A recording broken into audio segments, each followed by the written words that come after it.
A nurse recorded 300 final breaths and found only 7 things that truly matter in life. She says, after listening to the confessions of 300 dying people, I decided to completely change my life. When nurse Laura M. began recording the final words of her patients, she didn't expect to uncover a map of the human soul. Over 15 years and more than 300 deaths, she heard the same confessions, regrets, and revelations. Different voices, same truths. Her notes reveal something haunting yet hopeful. Most people don't fear dying. They fear not having really lived. These are the 7 lessons whispered between life and death. The truths that can still save the rest of us. The quiet hours of the dying. For 15 years, Laura sat beside people as they took their final breaths. She called it the quiet hour, that fragile space between this world and the next. At first, her job was clinical. Manage pain, track vitals, comfort families. But over time, she realized her real task was to listen.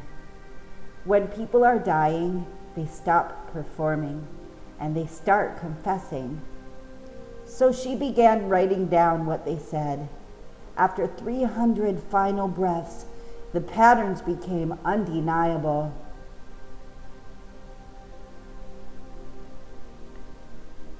Number 1, I should have loved more and differently.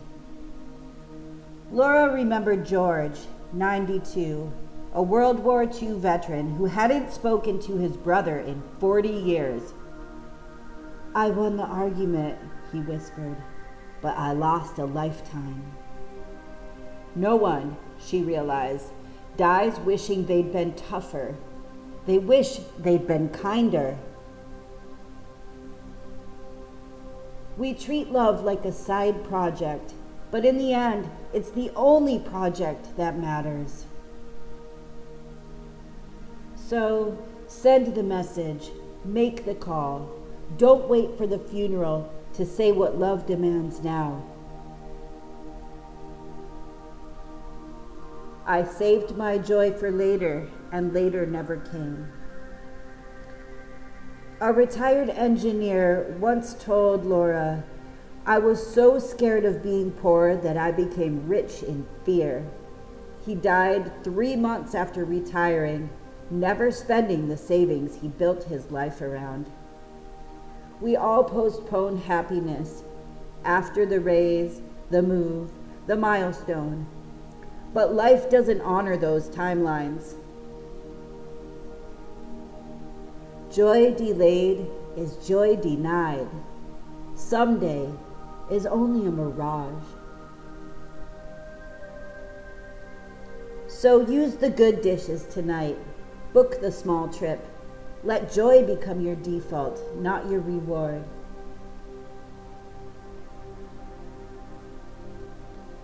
Three, forgiveness set me free more than oxygen did. Some fought their last breath, not from fear, but from unfinished pain.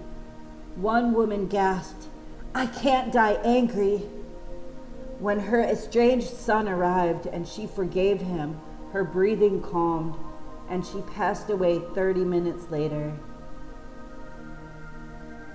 Unforgiveness doesn't punish others, it poisons you.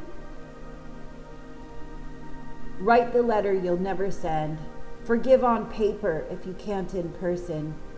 Peace isn't a prize, it's a release.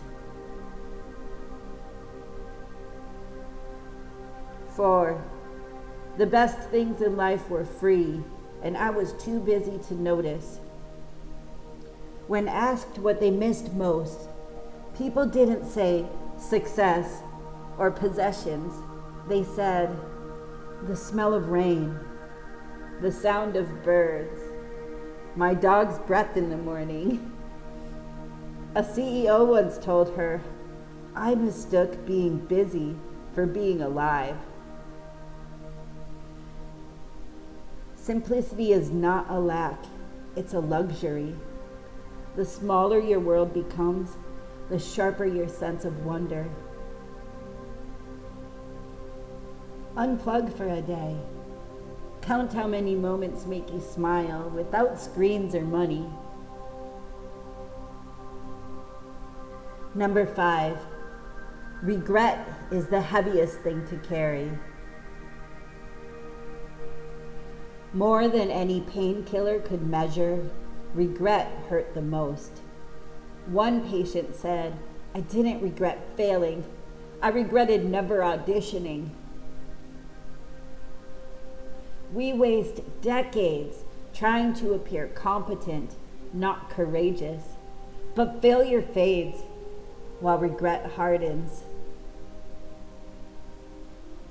List 3 things you'd most regret not doing. Start the first one before the week ends. 6, presence is the greatest gift you can give.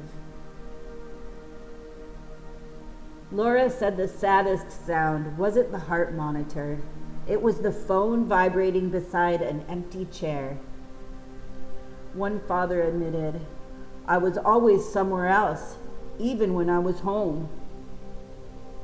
Presence isn't just being there, it's being awake while you're there. Distraction is the modern disease of the living. We scroll through life like it's rehearsal. When you eat, just eat. When you talk, truly listen. One day, someone will give anything to remember that moment you were half absent for. 7, peace comes when you stop pretending. As bodies weakened, masks fell off. One woman laughed, removing her wig, and said, finally, I'm done pretending. Authenticity feels terrifying until you realize it is oxygen. Say what you mean. Let someone see the version of you that isn't edited for approval. The peace you're seeking is hiding behind your honesty.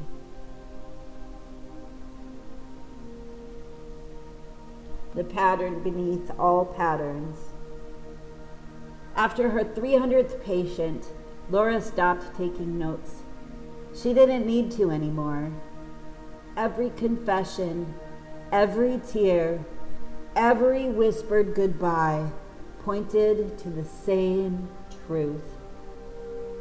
We're all chasing something: success, control, attention, but every chase ends in stillness. What matters is who we loved and how we showed up while we were still running. Those 7 truths became her compass. She said they saved her life long before they ended anyone else's. How to live before the final breath. If your chest tightens hearing this, that's not sadness, it's recognition. Your life is whispering, wake up. Reorder your priorities. Begin again. Here's Laura's ritual for the living. Number 1, morning check-in. Ask, if today were my last, what unfinished moment would I regret most? 2, evening release. Forgive one person, especially yourself. Number 3, weekly joy. Do one small, purposeless thing simply because it brings you alive. These aren't life hacks, they're soul maintenance. The nurse's final note. When asked how she handled so much death, Laura smiled softly. It's not about death, it's about clarity. Dying people aren't sad, they're awake. My job is to wake up before they have to. So here's your wake-up call. Stop scrolling through your life as if it's a rehearsal. Say what you need to say. Touch what you love. Spend what can't be saved. Your time, your laughter, your tenderness. Because someday, someone will hold your hand during your quiet hour. Make sure you've already lived what you came here to say.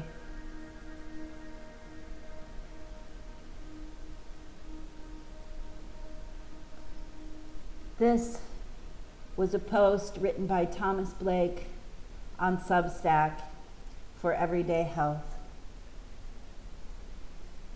If you enjoyed this reading, please subscribe, like, share, and remember to live every day with joy and purpose. Love and blessings to you. Enjoy your week.